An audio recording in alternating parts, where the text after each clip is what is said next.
My name is Somashekar, course faculty for this course. Hello friends, very good morning to one and all. Hope you have enjoyed the lecture 15. Please note, you have studied in the last lecture the followings: actuators, mainly rotary type.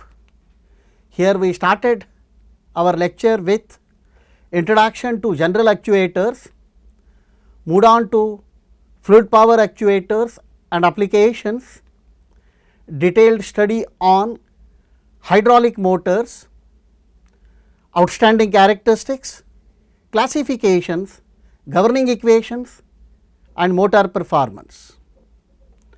Later we discussed constructional details and working principles of different motors, gear type, vane type, piston type and semi-rotary actuators.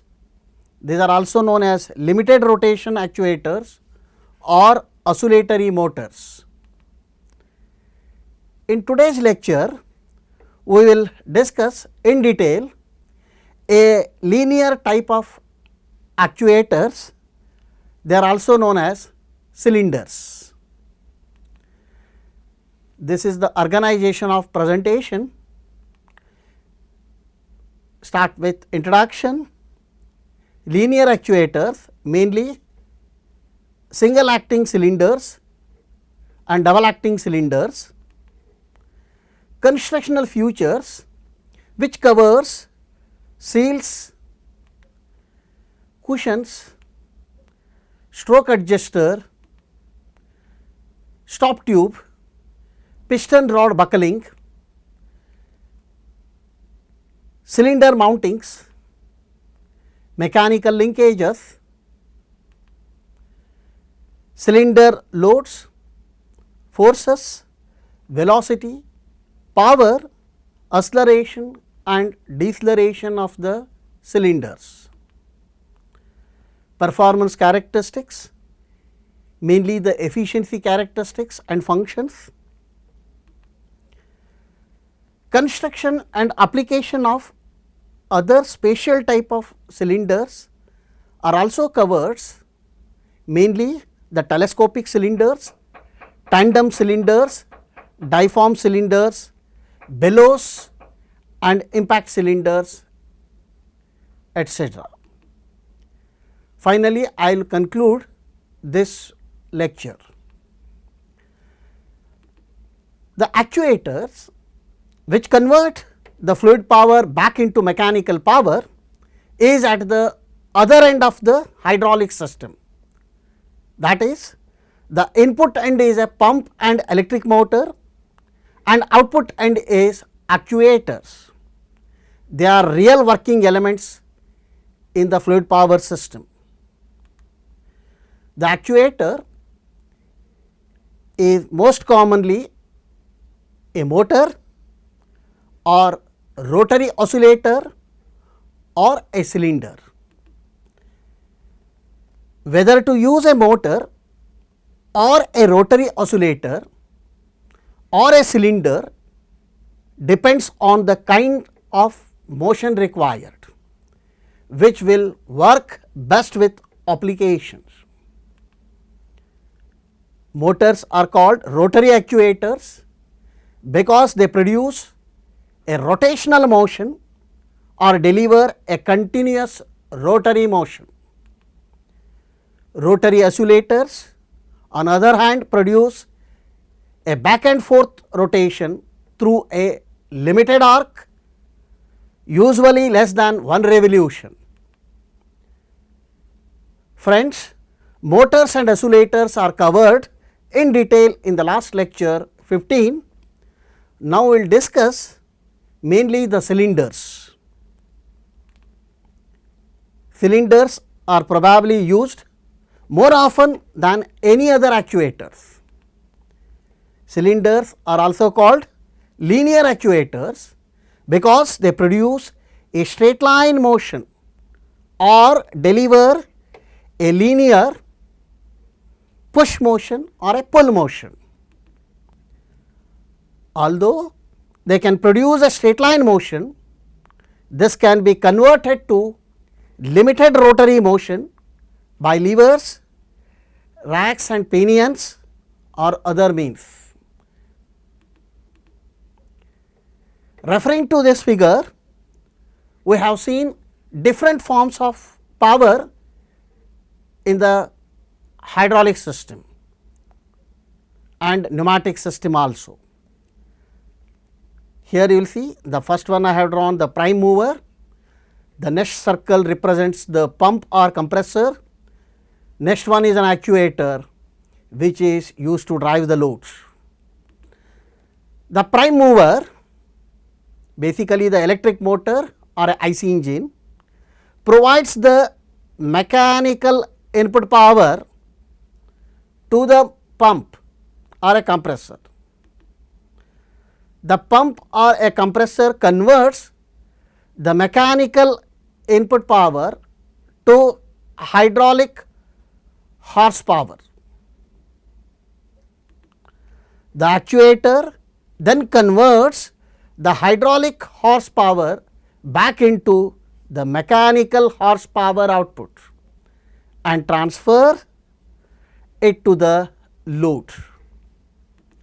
So, the pump converts the mechanical power into fluid power, while the actuator will convert the fluid power back into the mechanical power. What is the point?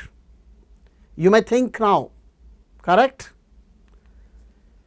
As we have discussed already in the previous classes that in a fluid power system, by using a small input piston and a large output piston, for example, meaning you are seen in the last class how the multiplication of forces takes place, how the pressure intensification takes place by changing the geometry. This increase in force is coupled with a decrease in velocity by the same factor. This is essentially what occurs in the actual fluid power system. Please note friend, the pump is a smaller device that moves very quickly with a small amount of input force, while the actuator is a larger device that moves more slowly with a much larger output force. Cylinder basically includes a single acting cylinder and a double acting cylinders. Irrespective of different types of configurations of the cylinders, they mainly consist of the following parts: cylinder body, piston, piston rod bearings, end caps. Front end cap are also known as head end cap and a rear end cap or a tail end cap. Then various types of seals. The static as well as dynamic seals are used in the constructional future.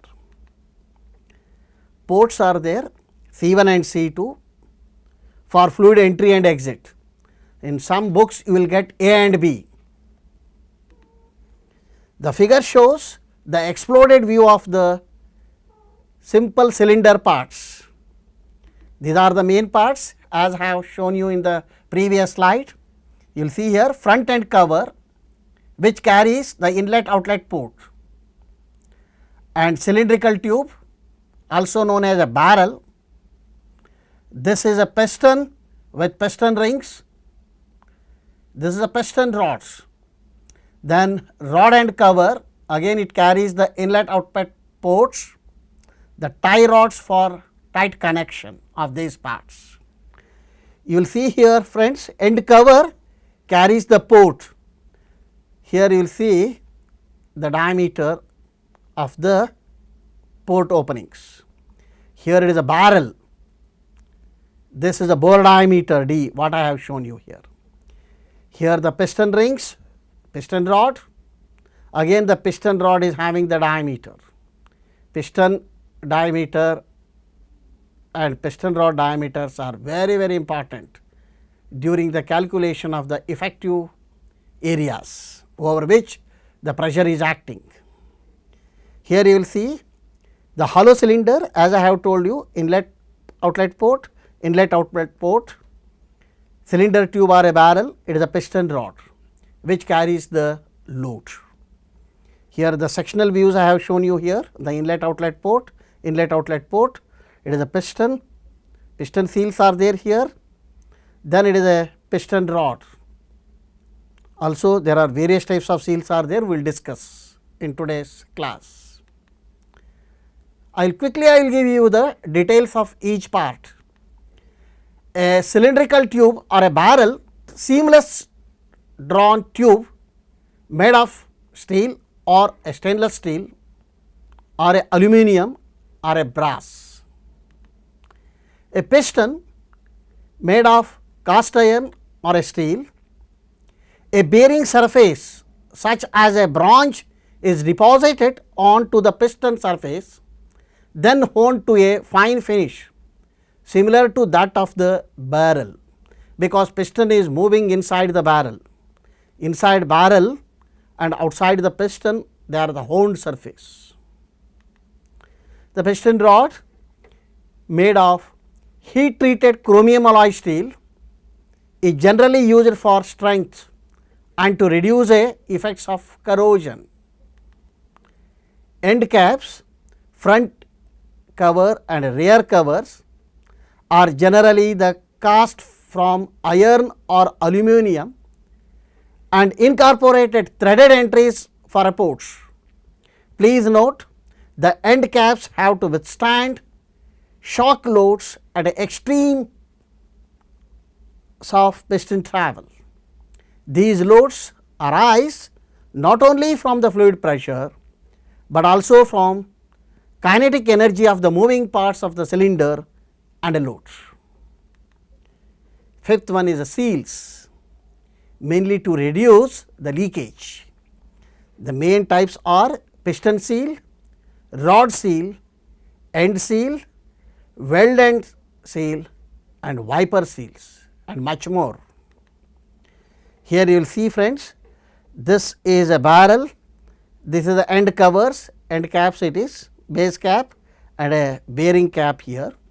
The inlet outlet ports are there, again you will see the piston seals are there, then rod seals are there here, then you will see here the weld seals, and when the piston rod comes out of the bearing cap, there are the wiper seals are there, correct. Many seals are you are seen here. You will see in this figure also there are various types of seals. We will discuss these things also in today's class. As I have told you, different types of seals are there commercially. You will see here, this is a barrel and a piston. Here I have shown you the U type seals. It is a homogeneous rubber U seal with a thin lips for air cylinders. The standard U seal section, how it is there you will see. Here the U seal loaded with the O ring. Here you will see the block V seals, two side you will see, top and bottom, correct, for the high pressure hydraulics it is. See some more seals here, what I have seen you here, O ring seals. The O ring seal used without backup washers for a pressure not over 103.42 bar. Here you will see with washer they are using here over 103.42 bars. A backup washer should be based on the end side of the O ring. Here you will see friends again the O ring used as an expander for a thin plastic band. Again you will see some more seals. Here you will see the metal piston rings. Here step cut cast iron rings running in a steel barrel. Here you will see friends a set of V type rings with a top and bottom adapters. Here you will see the cup seals, the cup seal for a leather or a synthetic rubber it is. For proper operation, a positive seal must exist across a cylinder piston as well as at the rod gland. You will see here friends, here it is a barrel, inlet and outlet port, piston rod. Here please see here the piston rings are there here, and here you will see the rod gland bushing here, and then also inside rod gland seals. Here I have shown you the U type of seals and U type of seal with serrated shape, which is used to make the positive seal with the rod. It is used along with the wiper seal. Also you will see here the V packing with a wiper seals at the end. Like this combinations they are using to overcome the leakage. Hydraulic cylinders many times use a cast iron piston rings as a piston seal. Piston rings are durable seal, but they have a clearance flow of this much m cube per minute at 137.89 bar. Hydraulic and pneumatic systems which cannot tolerate clearance flow use a resilient piston seal. Resilient seals do not leak under a normal conditions, but are less durable than piston rings. Rod gland seals, you will see here rod gland seals come in several varieties and are generally resilient seals. These are some cylinders are equipped with a U, V, multi-lip or a cup shaped primary seal and a rod wiper, which prevents a foreign materials from being drawn into the cylinder.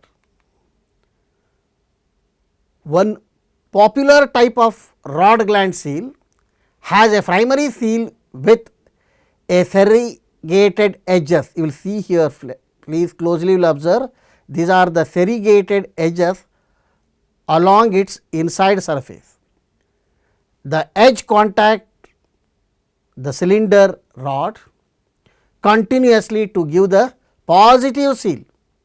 This is used in conjunction with the wiper seal, which collects any fluid which passes the primary seal during the rod extension and wipes the rod clean during rod retraction.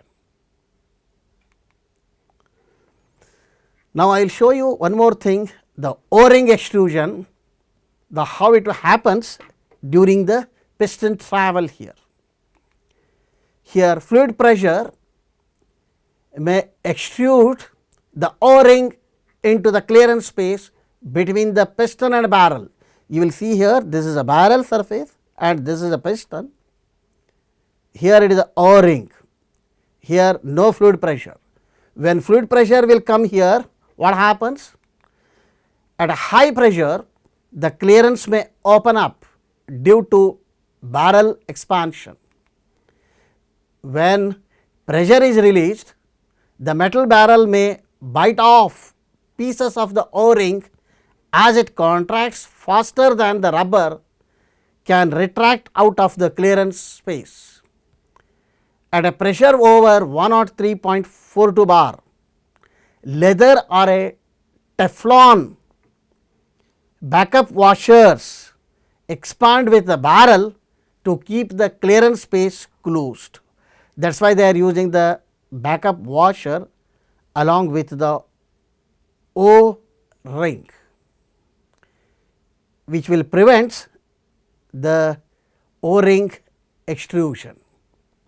This is mainly occurs when you are using only the O-ring between the piston and the barrel. To overcome this, what you will do? The backup washers are also used. Then you will see friends here there are different types of seal materials are there, started with leather, wax impregnated, leather rubber impregnated, Buna N or high car, Neopron, Viton, many materials are there. Here very careful while selecting the different seal material, it is depending upon the type of fluid used during the operation, either air, oil, water or water glycol. Based on this you have to select the different seal material. Also you will remember here the last column depicts the temperature ranges. These are the two important properties to be considered while selecting the seal materials. Then I will tell you some more important parameter to be considered while selecting the seals for the particular applications.